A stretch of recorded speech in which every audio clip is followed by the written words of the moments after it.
Rio Hondo Prep football is one of the best kept secrets in all of Southern California. As one of the smallest enrollments year in and year out, the Kares have won 16 CIF championships and have been one of the most successful programs throughout their history. Welcome to A Charge to Keep, the official podcast of Rio Hondo Prep football. And now, bringing you the latest news and content from his alma mater, a CIF champion in 2001 from the class of 2003. Here's your host, Matt Hersema.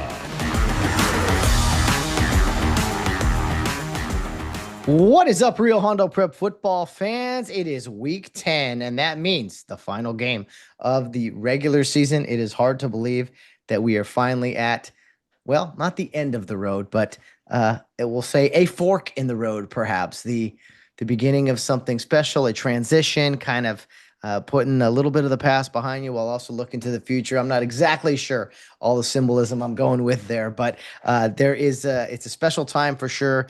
It's late October. Halloween is, will be this Friday night. The Kares will be playing Thursday night, which is definitely convenient for a couple of different reasons. But Rio Hondo Prep will take on the Santee Falcons from the LA City Section. The Falcons are 6-3.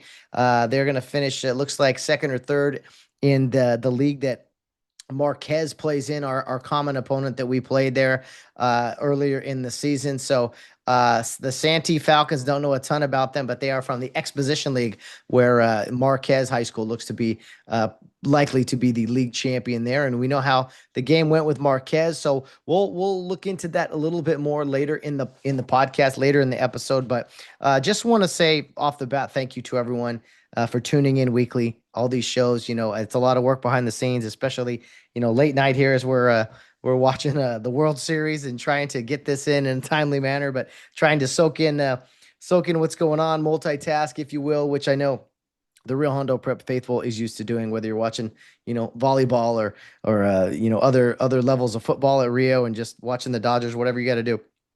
There's a lot going on, and hey, that's how we become successful and learn how to balance things out. So, for transparency reasons, I'll let you guys know. Obviously, you see the background behind me is kind of back to the old ways, the old look that we had for so long, for so many years, and that we're not going back to this by any means. But the interview I recorded for this week's pregame show, I actually recorded quite a while ago, a few weeks ago, probably about a month or so ago, and it had the old background. So I thought, well, let's keep it consistent, and let's see if we can just we'll go back to it briefly and see kind of the subtle change that we had and we adjusted to. So we're going to be hearing from 2006 Rio alum Bill Baumgartner today on the show. He was a running back on the 2005 championship team, the first 11-man championship team for Rio Hondo Prep. Was classmates with my brother Sam Hersema and Will Tarico, who coaches on this current team up at the Skybox, and so many great people that have affiliated themselves to this day with Rio football. So Bill Baumgartner, great running back, one of the most underrated guys, I think, in Rio's illustrious history, a guy that just quietly went about his business. I played with Bill's brother, Dan, who was a year younger than me, so a few years prior. And the Baumgartner family, you want to talk about the Rio families out there that, the tie-in and kind of the brothers that play. And then you got the Press family, Ryan Press. I think they were cousins to Ryan Press, who was an outstanding football player as well. Scary guy that I had to play with when I was a sophomore and he was a senior. But anyway, just a great interview that I recorded a few weeks ago that I want you guys to hear to get us ready for the week 10 matchup. And sometimes you piece all these things together, you stockpile episodes. I do apologize to Bill. He was gracious enough to sit down with me, and I kept having to bump him for various episodes because I was like, I didn't plan on getting the Texas head coach to sit down and do an interview with me. I didn't plan on getting the Brentwood coach to do an interview with me. So it's just how it kind of worked out. But Bill, being the total team guy that he's always been since his days at Rio Hondo, just greatly appreciate his patience, his family's patience as well for waiting for him to come on the show here. But got him on now, and want you guys to hear from him. I will have plenty more to say after the interview about what's going on this Thursday. Obviously, we'll dive into Santee's record a little bit, look at some of their scores and a few of their stats, or at least a player that is relevant for the upcoming matchup. And then talk a little bit briefly about senior night, what to expect there. Get there early. I will say right now for the game, I think a ceremony is going on about 6:35 to honor the big senior class, the great senior class of 2026. Like 24 guys, right? It's not 4 or 5, 10 guys, 24 dudes that we got to get to. I'm sure maybe the cheerleaders as well will have a little something, but the in and out truck will be there. It's going to be a fun Hallows Eve, if you will, this Thursday night against Santee. So hopefully we can finish things up clean and without injuries, and just go into the postseason and be at full strength and ready to take on the various challenges that will in fact be ahead of us here in the 2025 football season. All signs point to Division 5. We already talked about that a little bit on the post-game show. Just some other housekeeping items this weekend. The game is Thursday. I will likely put out a post-game show on Saturday morning ish. Maybe, we'll see how it goes.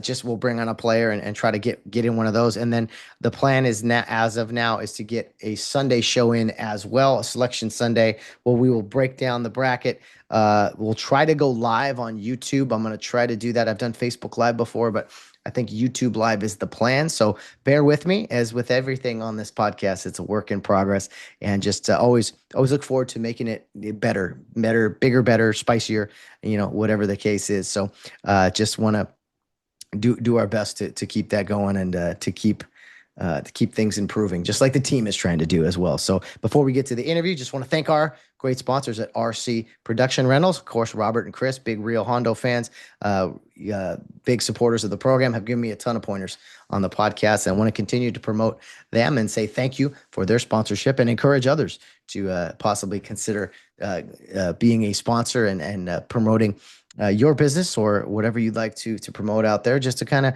help with the podcast, help us grow, help us do things better. So thank you to our great friends at RC Production Rentals. It is RC for Robert and Chris. They do a great job. They've been servicing the Hollywood industry for more than 20 years. And again, as I mentioned, they've given me a ton of pointers on how to make the podcast better. Little tweaks here, just like the blocking schemes out there, right? Hey, let's block a guy this way, and this will open up things a little bit better. Well, that's my good friends at RC Production Rentals are doing for me and doing for the podcast. So special thanks to them. You can find out much more about them at rcrentals.com. And thanks again to Robert and Chris for sponsoring today's episode. All right, I will now step aside, let you guys hear from Bill Baumgartner, a Rio alum, let you guys hear a little bit about him and his past time playing at RHP. It's been 20 years since that Rio Hondo Championship in 2005. Rio's first 11-man championship. I'm a little biased to it. Of course, I had a relative, my brother, on that team. And it's hard to believe from that moment how big that moment was at the time to where we're at now, where we've been at the past few years. It's not to take away from any moments along the way or in between, but it's cool to see the growth of the program, and also how some things change, some things stay the same. And one big thing is the consistency of Rio Hondo Prep football, the passion, being the underdog. I mean, some things, it's just constant really in the program, that care, consistency, if you will. And Bill Baumgartner, I could promise you this. I will say it out now, right now, loud and proud. Bill Baumgartner, I didn't get a chance to play with him, but he is a big, proud member of the brotherhood that is Rio Hondo Prep football. I'm honored to call him a friend, and it was a privilege for me to sit down with him a few weeks ago talking about Rio Hondo Prep football, his times, and kind of what's going on now. So let's now hear from him, our guest of this week, the final guest of the regular season from the class of 2006 and a proud CIF champion in 2005, Bill Baumgartner. All right, our guest this week is from the class of 2006 at Rio Hondo Prep. He was a big-time contributor to the first championship in Rio Hondo's 11-man history 20 years ago in 2005. It has been quite some time, but you know what? I think we will always remember that first one and how special it was. Bill Baumgartner is my guest, joining me from the Santa Clarita area. Bill, what's up, man? It's good to see you here late at night, getting this recording in. Matt, thanks for having me. Yeah, it's late night, post dad/coach duties. So, we got to fit in where we can, but good to see you. Hey, absolutely, man. I want to make time for the busy dads out there, especially guys like yourself coaching. Just fill us in real. How many kids you got? I know the answers to these things, but talk to me. You have a fifth grader now, so you're doing a little bit of coaching and coaching for football, maybe some other sports as well. Talk to me about being a dad and what your busy duties are. Yeah, so been married for 15 years to the love of my life, Lauren Garcia, another RHP alumni, also from class of 2006. We have a 13-year-old Caleb, a 10-year-old Luca, and a 7-year-old Isla. So 3 kids. 3 is our magic number. We're done. But as far as coaching, I currently I'm coaching my oldest son, my 13-year-olds. Their senior. I guess it's Pop Warner, but it's Gold Coast Football League. I'm the offensive coordinator for his team, but I've coached all 3 of my kids in all different sports. So been blessed to be able to do that. Now, I'm assuming there was some gap, really, some time in between your coaching experience, maybe at Kare Youth League, up until you started having kids and having them play. So was it like riding a bike, Bill, just getting back out there coaching, all the memories and lessons you learned at Kare? Was it like, oh, this is different, I forgot a few things and just had to piece it all together? Yeah, it's different. It's different because you're kind of growing as a coach with your kids as they grow up. So you're coaching a kindergartner. Kindergartners are a lot different than coaching 7th and 8th graders. And it's you kind of get all these notches in your belt as you progress as a parent and as a coach. So it's different. In Kare Youth League, I don't know about you. I started coaching, what was it, D's for us, and I'm sure the divisions are different now. But then I moved up with that team. So yeah, as you move up with the team, so do you do that with your kids as well. Well, that's really cool. And I just realized you said you had a teenager. I said, a guy in my brother's class has a teenager. This is what is going on in 2025. That means so old. We're getting up there, brother. We got the similar look going here. The hair, the beard, the glasses. Hey, but hey, we're young at heart, right? We're young at heart. Good luck. Yeah, hey, absolutely, man, absolutely. Bill, where do we start, man? Where do we start our fun conversation? I guess I'll start with Rio. We'll go back to kind of your start and Kare and all that. But it's been 20 years, man. 2025, 2005 was a really special year, and I know you've gone on to way bigger and better things with your career, your marriage, and your kids. But I don't know. Do you ever stop and reflect back at how special that year was? That season was 20 years ago? Occasionally, yeah, especially with it being 20 years. And then my boys will occasionally ask me about football stuff, and I'll have to try and dig through old videos. And luckily, one of our classmates, John Collins, has posted a lot of highlights and stuff. So we're able to find some of those. But yeah, a special year indeed. It was kind of unexpected for us. I think, coming off of that 2004 year where we made it to championship and lost to Hamilton, I think it felt like not devastating. When you're a junior in high school, everything feels devastating. But you make it all the way to the top and then only to get knocked down. And we felt like that was our one shot because all the big contributors for that class were all moving on, and it felt like it was going to be a rebuilding year, but ended up not being the case. Yeah, there was no rebuilding at all. It was maybe building a legacy and a memory for sure. And just to put it in perspective for people, Rio goes 8-man to 11-man my senior year. We did well. We kind of had some growing pains. We're learning with the 8-man plays and everything. We got to the playoffs. We had beaten the eventual champion early in the season. We lost to the runner-up. So we kind of knew after that first year, even though it was the end for me, I was like, okay, we're going to be fine. Real football is going to be fine, 11-man. The next year, you guys got to the postseason. That was when, let's say, your sophomore year, lost in the second round. And then in 2004, that was the year. Headed, of course, by Landon Goodwell, who went on to play college football. He was, Rio's all-time leading rusher for now, I will say. And you had a great bunch of guys. The senior class above you, I want to talk about your class, also, but Landon Goodwell, Gabe Perez, Freddie Monteblanco, Dan Pastor. I'm going to forget guys. Your brother-in-law, Andrew Yeah, Garcia. Andrew, yeah. AJ Corsini, who's on the Yeah. staff, now Carlos Ortega, just an incredible group of guys. So let's talk about going into 2004 as a junior, knowing that you had a great senior class and just kind of, wow, we got a real big opportunity here. Yeah. Rio football is kind of, you work your way up, you kind of progress. And most guys, at least when I was coming up, you spend the first 2 years on JV, and then your junior year, you come up and you get some plays or you get some playing time. And then your senior year is when you really are expected to kind of carry the load. So the road is paved for you, and you kind of get an example, or you get all those guys that go before you that kind of pave the way for success for you. And that's what I love about Rio, is that's you're never going to find that anywhere else. I don't think it's unique. And you get some playing time here and there. A lot of guys get called up to playoffs as a sophomore, and sometimes you're able to contribute, and then that kind of cements you as hey, you're going to be a big contributor as a junior because you did so well in playoffs. So it's different. It's very unique. You'll never find another Rio Hondo Prep anywhere else. Oh man, that's so well said. And yeah, it brings up some other memories for me. Just, I got to play alongside your brother, Dan, who was 1 year younger than me.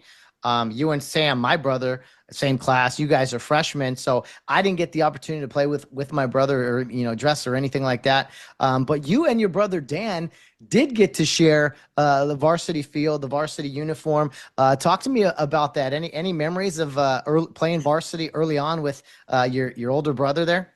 Yeah, I remember coming up to varsity for playoffs, and it's terrifying. It's I'm not going to sugarcoat it. It's scary. The guys are a lot bigger, a lot faster. But for some reason, I got put in one of the early games. I know I got put in at like defensive line, and my brother was a linebacker, and he was right behind me. So you literally have your, a lot of times it's football. We're all brothers out there. This is your literal brother behind you who's got your back. So it's great. It was a nice kind of step into the door into the playoff scene, or the varsity football scene, was with my brother, and I really appreciate that. It's something I didn't even think of until you brought it up.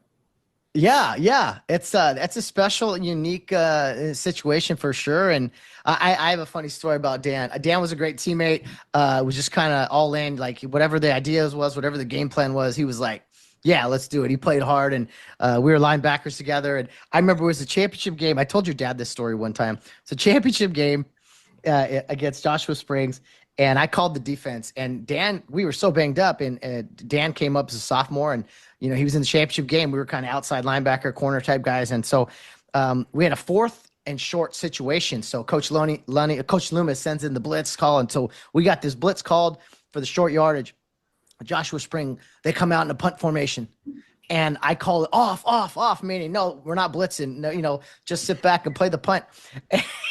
And sure enough, sophomore Dan, the snap goes, he's dialed into this blitz. He goes and he blocks the punt, and it was a huge play for us, a big momentum swing, one of the few huge plays, that just turned the game for us. And I remember even in the moment thinking like, that wasn't supposed to happen, but it did. And it just goes, It just goes to show you, sometimes you're in the wrong place at the right, the wrong place at the wrong time or whatever. And sometimes things in life just happen in a positive way by accident. And so that's one of my funnest memories of brother Dan. But a huge play. He got a CIF championship ring for that big play, and I'm really happy he didn't hear me calling things off that night. Yeah. You'd rather be lucky than good every single time, if that's the way it's going to go. No doubt. Hey, if you could talk to me about Dan, what's he doing now? I know he's been in the military for quite some time. Just fill us in real quick on him and where he's at. Yeah, he's married. He's got 4 kids. And he's stationed at Whiteman Air Force Base, which is in Knob Noster, Missouri. It's about little over 2 hours north of where my parents live, which is in Springfield, Missouri. And he's been there. He's kind of bounced around a little bit here and there. in the Air Force. He was in Alaska for a couple of years. We got to go visit him and the family when he was stationed in Alaska, and it was in the middle of summer. So it was like 21 hours of daylight, very strange. He's been in Idaho. So he's been all over, and yeah, it's been good to him. He's a lifer though. He'll retire from there, have a nice retirement, and then he'll be, he's your age. I think he was your age, but a class under. So he'll retire and then have time for a second career. But appreciate his service and all armed forces, all their service. So yeah. Yeah, man, it's really cool, Bill, to see. I kind of preach this every year, but like to see how many Rio Hondo graduates. You see a lot of firemen, police officers, a ton of guys in the military. Some in the medical field, and nurses and things like that. But I don't know what is it you think about Rio that is that having a brother who has decided to go into the military, and I'm sure other friends as well. But just I don't know, it's that attitude of just service to others, or what do you think it is? Yeah. Yeah, for sure. Service to others, putting out others before you. That's what Rio is all about. And it's doing what needs to get what needs to be done just to get the job done. That was a big thing for us, for our football team. It's doesn't matter who gets credit. It's just let's get the job done. No doubt about that. Well, on that kind of note, we were talking off the air about kind of that sophomore year when you came up and played with your brother Dan. I know we're jumping all over now, but it's you mentioned that was the first time you got your name in the paper. Get some recognition on the varsity level. Tell me about that big moment for you and your family. Yeah, so Matt and I are old enough where you used to have to go buy the newspaper, or sometimes the newspaper would be delivered to you. This is talking to the young kids now. The newspaper, it's a piece of paper that you would have to read the news that happened the day before. I'm joking. And so it was, very excited. Sunday morning after the game, was it Friday? It would have been Saturday morning. Yeah. Went to go pick up the newspaper, and you used to have to call into these newspapers to give them the breakdown of how the game went and stats. And I know my brother called it in. And I had an interception in that first playoff game. So I knew my name was going to be in there. I was super excited. Went to go pick it. I think we went to the Albertsons up the street from our house to pick up a paper, and I open it up and I'm scanning the story. And then I see sophomore linebacker, Bill Baumgartner, with an interception. And like, really? And I blame my brother because he's a mumbler, but he probably mumbled on purpose. It was, a good prank. So I don't know. He's probably smart enough to do that, to prank me that way. That's some brotherly love there for sure. I would make some comments about journalism, but you know what? I'll leave that to the imagination. It's nice to see some things haven't improved over the years, but real football, man. Okay, we talked about that. So 04, you guys lose the championship game, a cold night out in the desert there. And I know it's been a while, Bill, but as you're looking at, everyone's crying, especially, the seniors, they're done. They're not playing anymore. Was there a moment there where you just sat in the moment, or was there a moment maybe on that field or even a few months later where I was just like, you know what? I know we were supposed to win last year, but I think our story is not the book's not closed on us yet. I think our story's yet to still be written. Yeah. Unfinished business. I broke my arm in that game. First quarter of the game took a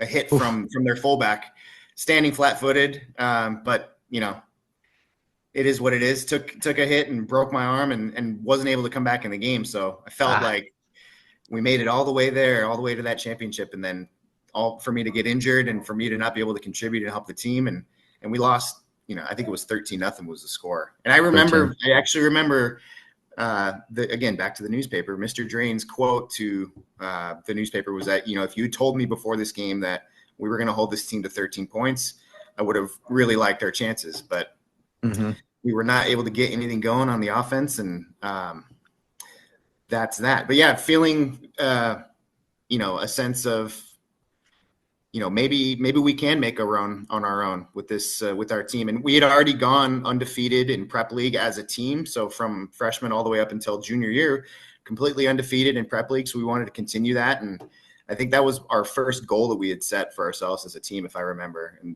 Will Tirico and John Collins may attest to that. But I believe that was our main goal that we set. We were kind of trying to set realistic goals, and like I said, obviously we all know the end of the story, but it's all about setting goals, and goals without the work are just dreams. And we all started working and working in the off season, and we went to Europe that summer, and we all on the Europe trip, I remember running in Wales. It was wet and disgusting and foggy, and we all got up early and went running, and we didn't want to, but we knew what had to be done. I remember we were quite the spectacle everywhere we went, because we were playing American football in Europe, and these soft Europeans don't know what real football is. And so there was we were playing tackle football on the lawn of some historic monument, and there's these American kids playing tackle football, just knocking each other out, probably all bloody and snot everywhere. Yeah, it's good times. But I think that kind of galvanized us as a team, and we bonded over all that, and that time together. And man, yeah. You gotta love that. You couldn't make that stuff up. That's so Rio Hondo. That's so the memories that you still have, with all that now. And let's talk about a few of those teammates in that senior class. You mentioned Coach Tirico, who's working with the varsity now, Dr. Collins, who does some stuff medically. My brother Sam, Alex Gadula, Nick Gonzalez. I'm leaving guys out, but just I don't know. You had such a great, unique senior class where it was just kind of like, even though you were the main featured running back, Bill, it was kind of like it was a bunch of guys that just dudes that didn't really care about who got the credit, just like, let's get the job done. Yeah. I actually have my playbook from that year still. And I was going through the playbook because I was trying to remember what plays worked. For me, since I'm an offensive coordinator for my son's team, and the cover sheet of it, there's 5 kind of tenets of our offense. And the main one that stood out was that we want flawless execution of our 25 best plays. And I don't know if that was a standard thing every year for Rio football, but that's something that we practiced and we practiced and we practiced the plays until we got it perfect. And it was all execution. It's just, it doesn't matter how big we had an undersized team for sure. Our line was pretty undersized. Our skill players were undersized. We were Division 13 at the time, but when you execute and when you have good technique and good, good fundamentals, you don't really need more than 25 plays to get the job done. Very, very well said. Well, you guys executed most of that flawlessly throughout the season. One guy I did forget to mention was Kurt Coulter, Mr. All Everything. But he was on the show a few weeks ago, and I talked to Will Tirico earlier today and asked him about, just any tidbits or anything for your interview upcoming. And he said, let me see. I think Bill and Kurt had a competition senior year to see who would have more touchdowns. So was that true? Was there a little friendly competition there between you and Coulter? I don't think there was, because I definitely would have lost that. Kurt was a phenomenal athlete, and ended up, he was all CIF. He was the MVP, right? Team MVP. Player of the year. MVP. Player of the year, yeah. Defensive player of the year, or was it? I think he was defense, and then they gave it to the Campbell Hall guy, the offensive guy. Right. Yeah. I don't remember there being a competition. Well, Bill, let's say that there was. You're a humble guy. You scored plenty of touchdowns yourself, and look, it was not easy for you to. You're a great player. You're following in the footsteps, literally, of Landon Goodwell. You had to feel something stepping into those shoes. What was that like following Landon, the all-time leading rusher at Rio? Yeah, it felt like an enormous hole that I could not fill at all. I felt very underprepared, but I also felt like I had the line to do it. Your brother being one of the linemen. Who else was? Dave Guerrero was our center. Pete Amundsen, Edwin Ixta, Darren Sullivan. So it's a really solid line, and guys that I trusted, and that guys that would do anything to make a block for me. So, but all the credit goes to them, because I was an average running back at best, and and they made it happen for us. Is that line carried us throughout the year. It was a gritty team all season long. Like the championship game, we talked to Kurt. It was a 10-7 game. Like it was, Yeah. but you lose the championship the previous year, 13-0. Like this is real football, playoff championship level football. And one thing I remember about the championship game, Bill, and you were a big time player on defense. I talked to Will about this all the time. You guys had 5 takeaways in that game against Campbell Hall, and it was like 5 different guys, if I remember correctly. So you guys really, it seems to me, that whole year on the defensive side of the ball was kind of really where you guys, the offensive line set the tone. The defense really finished things off and really made an example of the other team trying to do anything really. Yeah. Coach Carson that year installed, I believe we ran a 3-5 that year, and it was kind of designed to set up to stop the run, and we really stuffed a lot of runs and forced guys back into the teeth of our line. And our defense was phenomenal. It came up big in a lot of games. I remember specifically against we lost to Redlands Christian, and that's one that I'll never let go of, because from middle school all the way until high school. Oh, I'm sorry, Arrowhead Christian. That's right. Redlands Christian was the middle school. We lost to Redlands, and then they would feed into Arrowhead Christian. Either way, we lost to those kids from 6th or 7th grade all the way up until high school. Thought we were going to have them, and that was our one loss that year.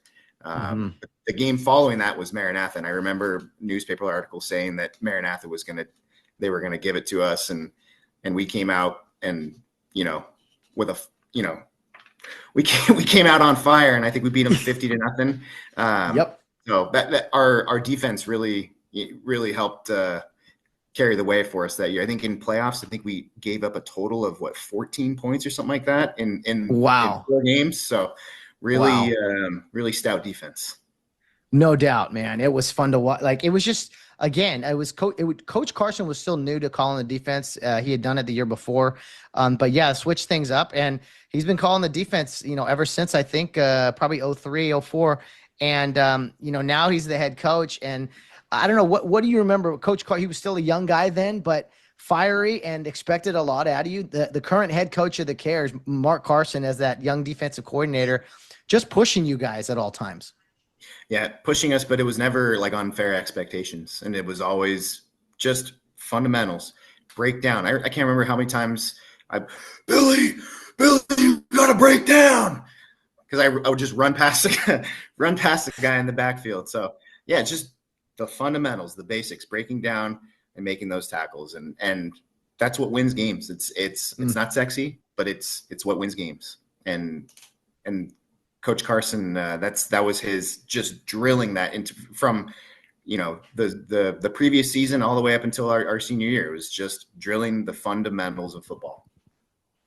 Nah, there's no doubt about that. He continues to do it today. And I want to talk about your head coach, I should say, Mr. Ken Drain, who's recently inducted into the CIF Southern Section Hall of Fame. He's retired from coaching for quite some time, but I know most of us miss playing for him. And I don't know, just any memories or kind of the impact that Ken Drain left you with playing for him over the years. Yeah, he was, again, well deserved for him getting inducted into the Hall of Fame. I love Coach Drain. And he was always fair. He never, he gave you the opportunities and kind of set expectations and just helped you guide us along the way. That was part of our senior year, was setting those goals. We set a goal early that we wanted to be undefeated prep league from freshman all the way until senior year. So he was really good about helping us set goals and then helping us attain those goals and guiding us along the way and putting us in position to attain our goals. Yeah, there's no doubt about that. And just kind of that fine line of, okay, what's a realistic goal? Well, do you even know if it's realistic or not? If you're, maybe you should strive for something bigger. And you guys definitely did that. I think another big piece of that, which I love to talk about with the 05 team, especially talking about the military, is Bill Lee, from the United States Marine Corps. He has a nephew on the current team, and that was early on with his contributions to Rio football, working with the O-line and strength and conditioning. I just remember after that one loss you guys had in practice the next week, just challenging you guys, pushing you, telling you were going to lose the next week. And man, what are your thoughts on now? Is it Major Bill Lee? Yeah, I don't know if the week after that loss was when he really kind of laid into us in our conditioning. It was I believe it was Wednesday nights when we would do gassers and stuff after practice, and he would always set a time. We got to run down to the other opposite end of the end zone and back, and you got to make it back. And I don't know what the time was. I come to find out later that we made it every single time, but he was just kind of lying to us. But that was the one day at practice where I felt like I was going to die. Another time that comes to mind. Some of the guys will remember this. This was like an off day where I don't know if it was a holiday or something, but some of us were hanging out around the campus at Rio, and he's like, "Hey, you guys want to do a workout?" That he called it cohesion room. And I don't know if this is like a Marine thing, but it was basically he's standing in the middle of a circle, and you got to knock him out of the circle. And you have a circle of people around him that are all doing exercises. And as long as he is out of the circle, all those people doing those exercises can rest. But if he's in the middle and standing in the circle, then everyone has to do their exercise. And it's squats, or if it's whatever it is, it's barbell curls, any of that stuff. And you had to knock him out of the circle. So he was just fighting us for, it felt like forever. Just super fun conditioning, good memories. Love Mr. Lee for that. No doubt. And we didn't get to Kare Youth League yet, so we'll kind of go backwards now. But just the connections really at Rio and Kare. We talked about our brothers playing together, or with each other and the families and all that. Bill Lee was actually the son of Mr. John Lee Sr., who's a big-time Atlantic Pirate coach for many years. I know you played under him a long time, so little connections there. But let's talk about Kare Youth League, man. What do you remember the earliest stages of it all, and just kind of all the fun you had? Yeah, always. I started in kindergarten as a D, all the way up until sixth grade when Kare Youth League ended, and that was another part of the heartbreak of our junior year, that 04 year, is making it to championship. I'd never won a championship of any sort, whether it was football, basketball, baseball, or soccer, all the way up until sixth grade. I think we made a couple. So to finally make it to one championship, and then just to kind of fall short. But back to Kare Youth League, that my wife and I, we talk about, we wish there was something like that up here in Santa Clarita, and that it's so unique. There's nothing like that in this area. But we still make it to Mount Kare every now and then, and we're able to visit. And another thing that's so unique and so special, such a special place.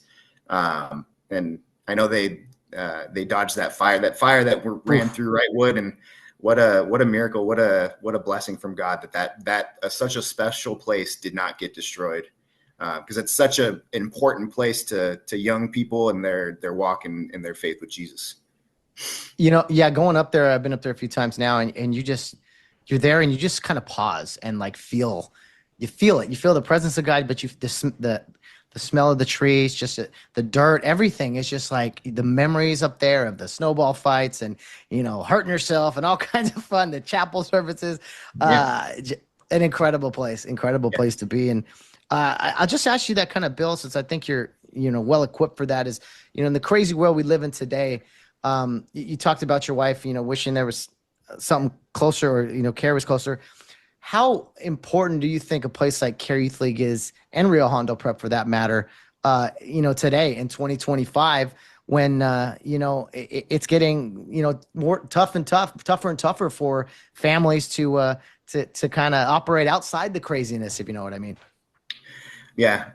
We made the decision to homeschool our kids about 5 years ago. It was during the COVID-19 madness, when they sent all the kids home from school, and like, what, if we're going to do that, we might as well just do it ourselves, so we can kind of control what we teach our kids. But in regards to the madness, I think there are a lot more people nowadays than you think that are looking for something like a Rio Hondo, or like a Kare Youth League, where you're playing sports, but also, hey, we're going to have Bible study once a week. And I think more people than than you and I realize are looking for something like that. And there's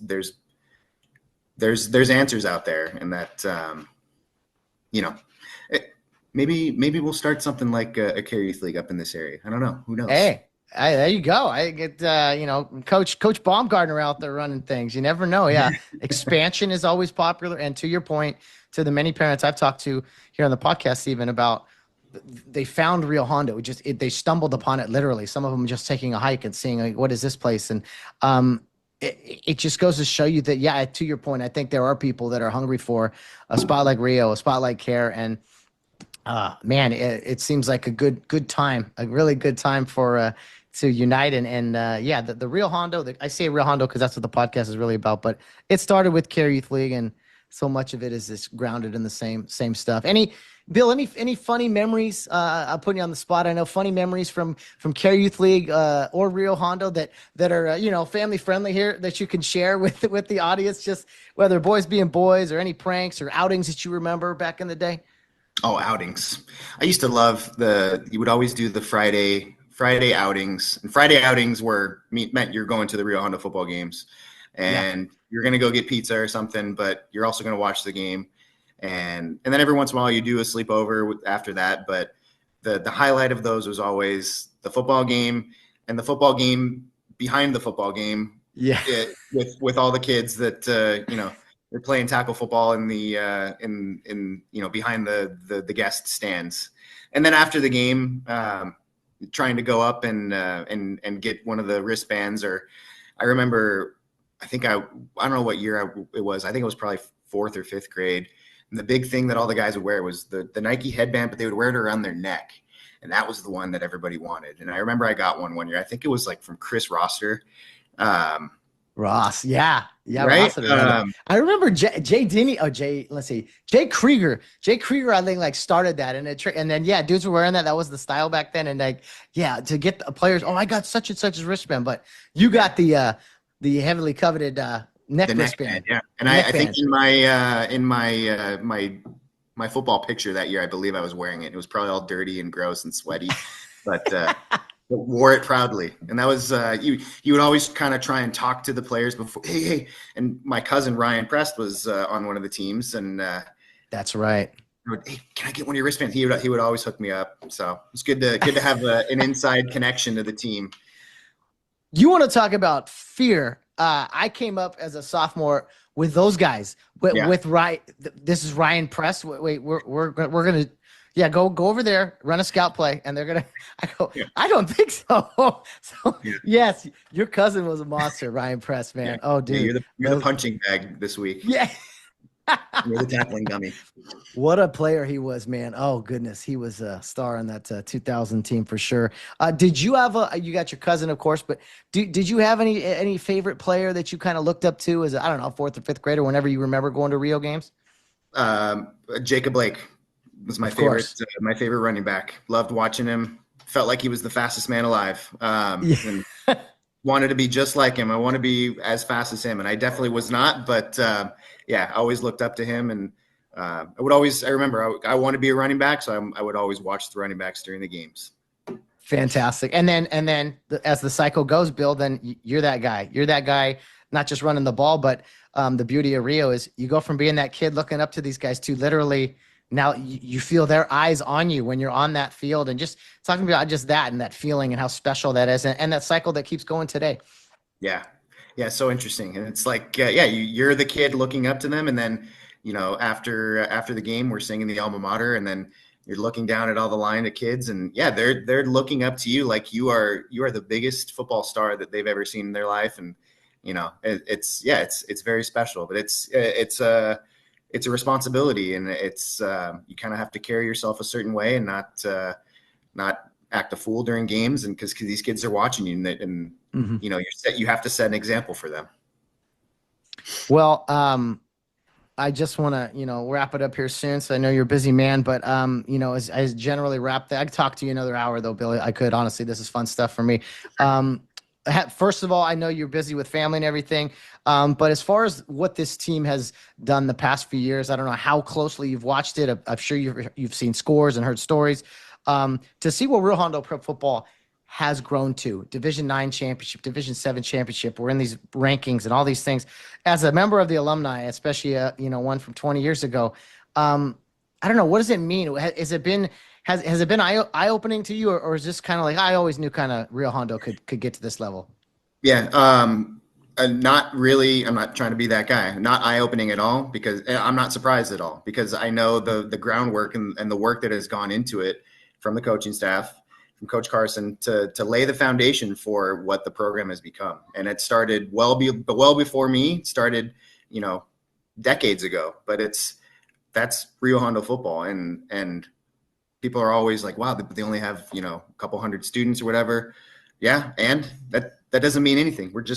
That's Rio Hondo. I'm not surprised by the success at all. Interesting. Yeah, not I at love all. it.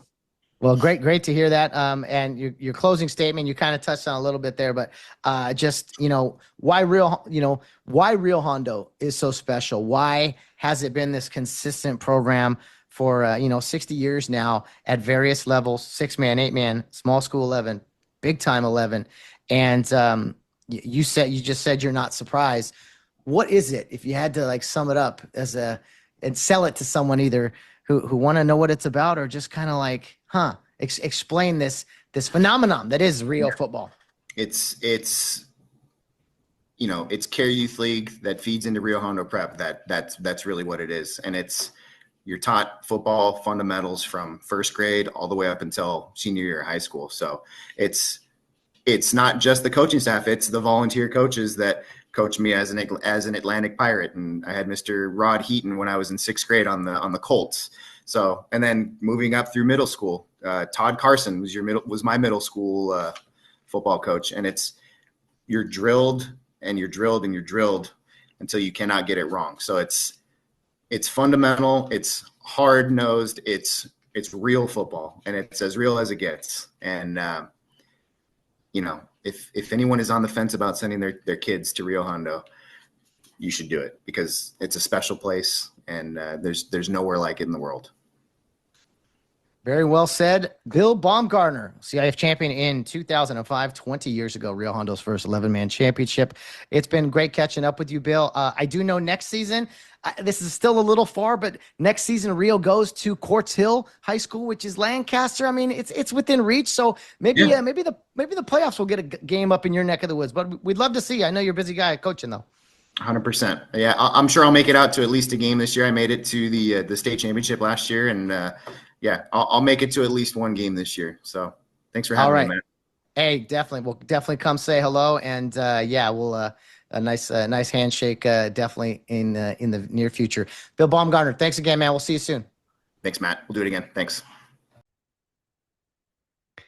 Thanks again, Bill Baumgartner, for coming on the podcast. Great hearing from him, talking about his family and all that they're up to. The great Baumgartner family.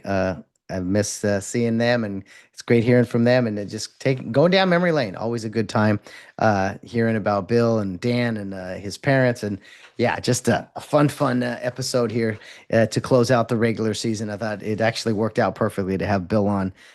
Great kind words there about the program, and I think Coach Carson and administration would love hearing that as well. So, Bill Baumgartner, we hope we see you in the postseason at some point.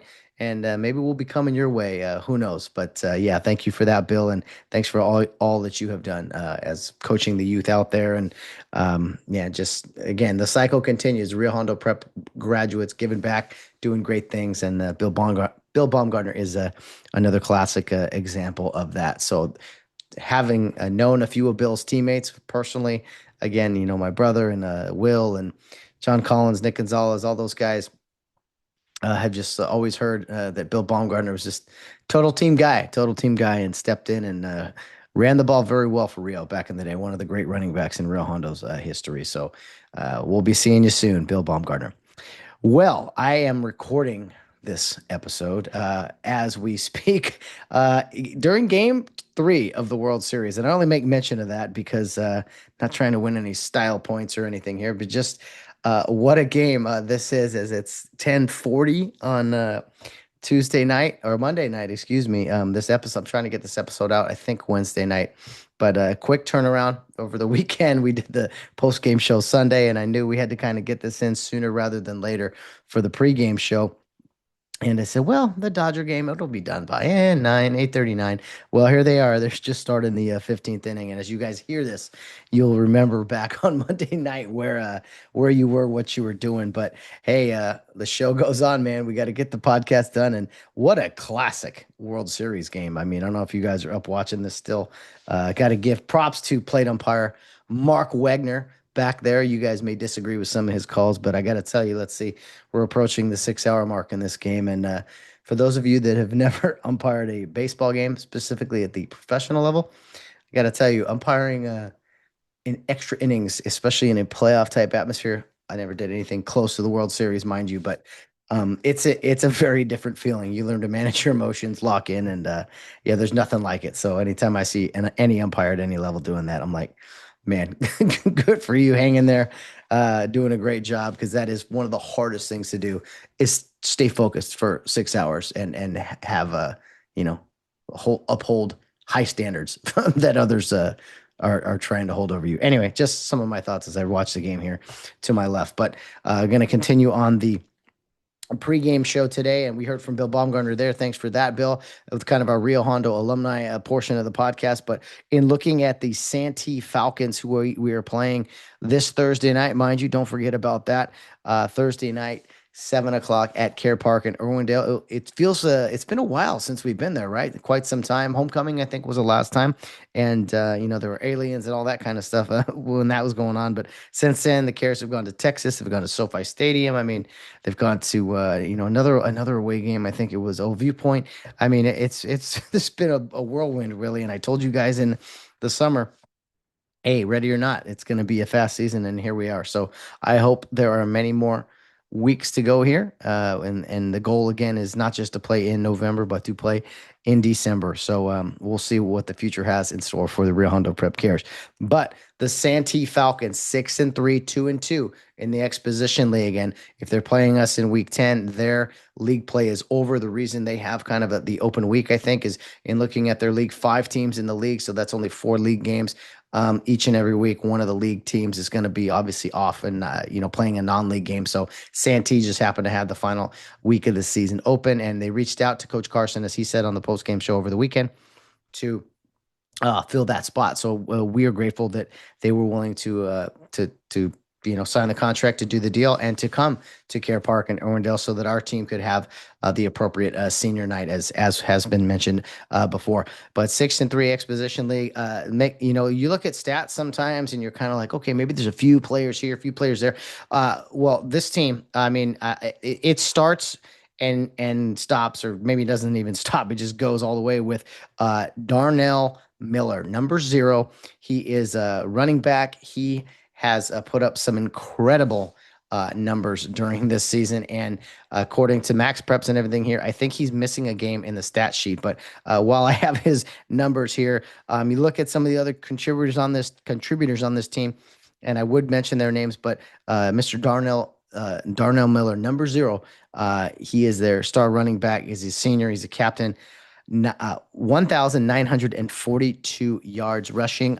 He's one of the top running backs statistically in Southern California, in maybe even the state of California, with the numbers he has put up. So in 8 games, according to the stats here, 8 games, 115 yards, 1,942 yards. Let's round up and call it 2,000 yards. 2,000 yards in 8 games, pretty impressive. He averages 16.9, we'll call it 17 yards per carry. That is unheard of. Yards per game, 242.8, so 243 yards. He has a 95-yard run at some point this season. He has 8, obviously 100 plus games, and 20 touchdowns. As far as the rest of the team, I think the next closest guy has 4. So make no mistake about it.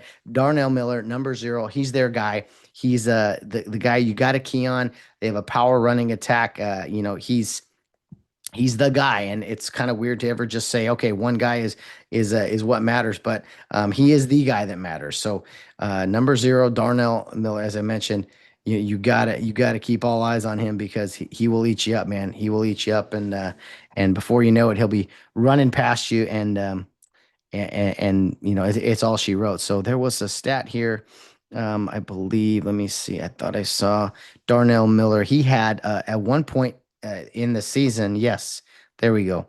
At one point this year, he had a 500-yard rushing game, a 500 yards rushing in one game, 500 plus, I should say.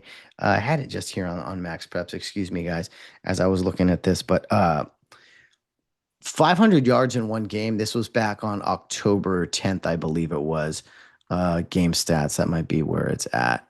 Because again, they're missing a game on here, so it's a little hard to pull up. But there we go. Rushing, Darnell. Where are you, sir? Manual Arts. There it is. Manual Arts is the Toilers. What is a Toiler? They got some interesting names of the teams in their league here. Very, very interesting. Was that the game? All right, yards. There it is. Against Jefferson, excuse me. It was back on October 20th. They rushed as a team for 678 yards. That is really impressive. Wow. 678 yards. I'm trying to look for some clips here so we can break it down. I'll let you guys go on Max Preps and check that out. But if you look at some of the stats for Santee here, as far as rushing yards per game, 678 definitely jumps out at you for sure. But as far as the rushing yards as a team, most of the time they're rushing for well north of 2. With a lot of times they're in the 3s. So this is a team obviously that's committed to the run. I don't know if it's a double wing look or what we're going to see, but it might be refreshing to see a team that runs the ball maybe as much as we do. And who knows, two running teams. This could be a rather quick Thursday night if all goes according to plan. I don't know who's going to win, but I do know that if two teams are running the ball as well as both teams like to do, that is really good to see. And you know what? Honestly, I think it would be good for Rio to kind of stand up to a good running attack here before they get to the playoffs, because again, as the weather changes, you can spread it out and throw it all you want, unless you got a big time D1 quarterback, which we've run into here or there. It is all about running the ball and stopping the run in the month of November when the playoffs do occur, and even beyond that in the state playoffs in December. So Rio Hondo has to do what they do. Run the ball, stop the run. They did give up some chunks of yards against Brentwood at SoFi. I know a lot of that was kind of the JV second and third string guys, but still do need to continue to tackle well and wrap up, because again, Santee, this is a team that could hurt you. This is a team that could hurt you bad. They've won 6 ball games. I'm sure they want the 7th win, and they would like nothing more than to go into, it looks like, the postseason for them. 242 yards a game. Wow. To go into the postseason for them, having taken down, one of the top teams in, as of now, Division 5. So Darnell Miller, his best effort was October 20th, 5 touchdowns, 513 yards. That is rather impressive. I'm not sure the total carries, but man, 513 yards and 5 touchdowns. He's getting the ball pretty much every play. And they're running him wild if he's running for 242. Someone like Noah Peninari, for example, you know how good he is. 7 carries at SoFi for 174 yards, and then we pretty much shut it down. Darnell Miller seems to be like a 20 carry a game kind of guy. So Rio has to key on him. Of course, it's their O-line and everything that makes it go as well. So that's kind of the tail of the tape, if you will, and going into the final game of the regular season. So other than that, let's see, not Marquez, excuse me. The Santee Falcons. I love a Falcons name, by the way. But anyway, let's see, 6-3. Let's look at their schedule. 2 of their losses were in league play. They started the season against Pauley from Sun Valley, won that game 40-24. They defeated Diego Rivera 54-22. Lost to University. I'm not sure if that is Irvine University or not, but they lost to University 43-7. Defeated Contreras 44-35. Defeated West Adams 49-0. Lost to Marquez 50-0. And Rio Hondo Prep, of course, common opponent there.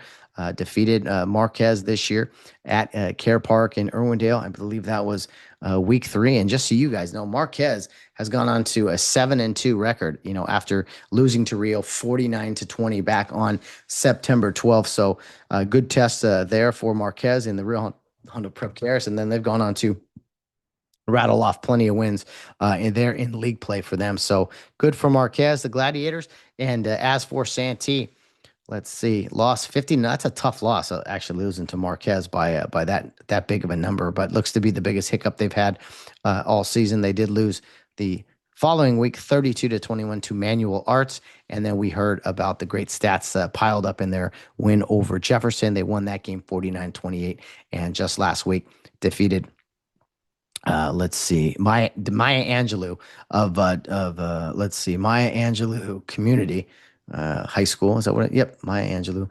Okay. 61-0 there. So put up some points, man. Let me tell you. Once they get rolling, they get the ball rolling, it seems like a rushing attack that can just take off in a hurry. So Santee, they're not going to be some pushover, just some random school we're playing. It's a good football team. Wants to get their 7th win of the season. They've qualified for the playoffs with 3rd place in the Exposition League, and they're going to come hungry. They're going to come hungry, and when you play those city section teams, there's a physicality to them that they bring, and if Rio Hondo doesn't continue to do the great things they've been doing in the physicality side of things, then they can get pushed around a little bit. So I think this is a good matchup for Rio Hondo to go into the playoffs right before week 9 senior night. You're going to get all the nice fanfare and everything, and then boom, let's kick it off and let's play some football. So it'll be physical. It'll be a chilly Hallows Eve night, and I think the Falcons from Santee are going to come ready to play. So hopefully you guys and the Rio faithful don't take any game for granted here.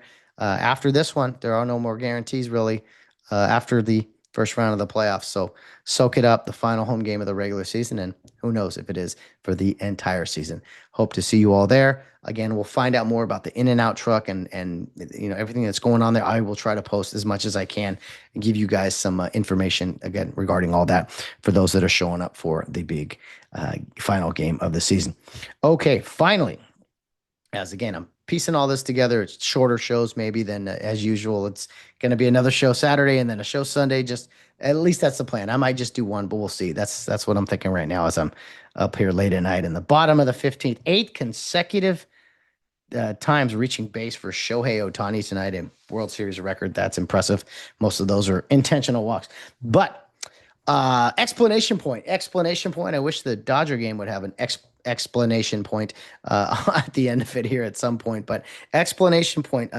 And thank you to our good friend John Lee from Oregon for pointing this out to me. The game at SoFi Stadium, Rio Hondo had a blocked punt where Rio Hondo was kicking. Let's see. Here's a drive. Nope. Can't hit it into the air there. Rio Hondo punted the football, had the punt blocked.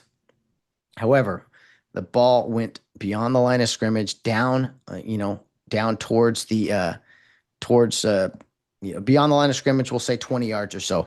And there was some confusion. Is that our ball? Is that their ball? I think it was us punting because I remember us saying, "Oh yeah, they blocked the punt right before halftime." On a blocked punt, it's all about where the kick ends. And when does the kick end? When it is possessed or it comes to rest, right? So if the ball is touched on a scrimmage kick, also known as a punt, or a field goal, for instance, both of those are considered scrimmage kicks because it is a kick from scrimmage, line of scrimmage. Get it? Anyway, ball was clearly blocked. It was tipped. If it goes beyond the line of scrimmage, like it would normally, it's still a kick. The tip is ignored because the tip occurred at or behind the line of scrimmage.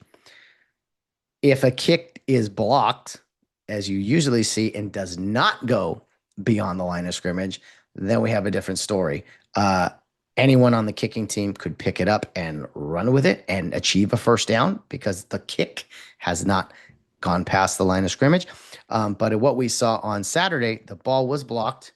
It trickled beyond the line of scrimmage, much like it would normal. And at that point, it's still like a normal punt. It's like, well, the receiving team touched it. They touched it at or behind the line of scrimmage. in order for the kicking team to get the football, like you see, right, a punt and a guy muffs it and the kicking team jumps on it, first down that way, the touch has to happen beyond the line of scrimmage as far as touching goes. As far as the receiving team touched the ball, therefore the kicking team can possess it. They can advance it because technically it's still a kick, even though it bounced off people. But you understand that the ball was blocked, but it went beyond the line of scrimmage, so it's still a kick. It's still the same jurisdiction, we'll say, applies where the receiving team can touch it and pick it up and run. But if they then touch it again beyond the line of scrimmage, now it's just like a regular punt. So there was some confusion, I think, when the ball was tipped and blocked and clearly went beyond the line. And just because it was touched at or behind the line of scrimmage does not mean that the kicking team then gets to pick it up. It's all about where it's touched. Think of it this way: where the ball is initially touched on the kick and where the kick eventually ends, meaning possessed by who, by K, by R. If it's possessed by K beyond the line of scrimmage, then the play is dead, just like it would be a kick down inside the 5. If it's by R, receiving team, well, now we got a hot football. Let's go. You got return the football. K can do it behind. The kicking team can do it behind the line of scrimmage, if that makes any sense for you guys.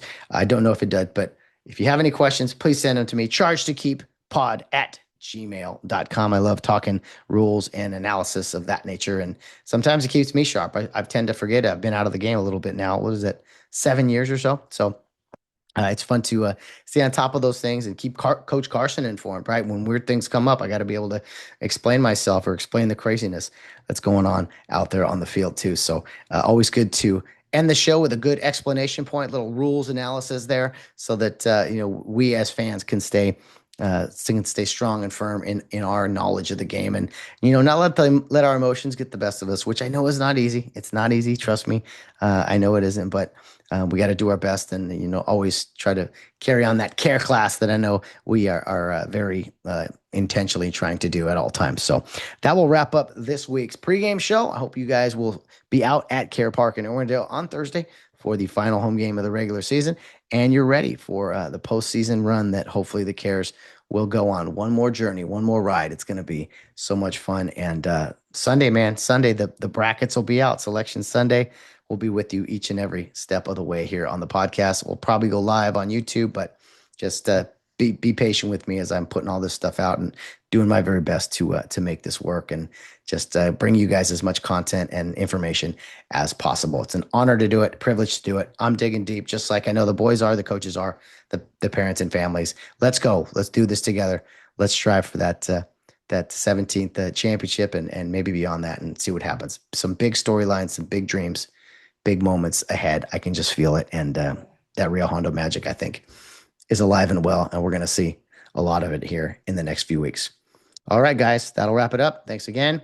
Let's get ready.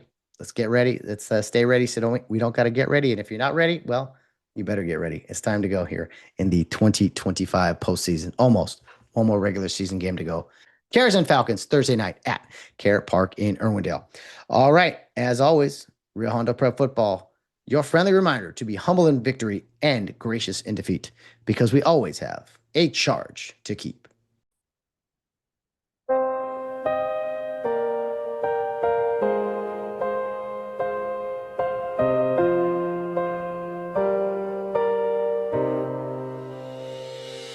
A charge to keep I have, a God to glorify, a never dying soul to save, and fitted for the sky. To serve the present age, my calling to fulfill. Oh, may it all my powers engage to do my master's will. Arm me with jealous care, as in thy sight to live, and know thy servant, Lord, prepare a strict account to give. Help me to watch and pray, and on thyself rely. Assured if I my trust betray, I shall forever die.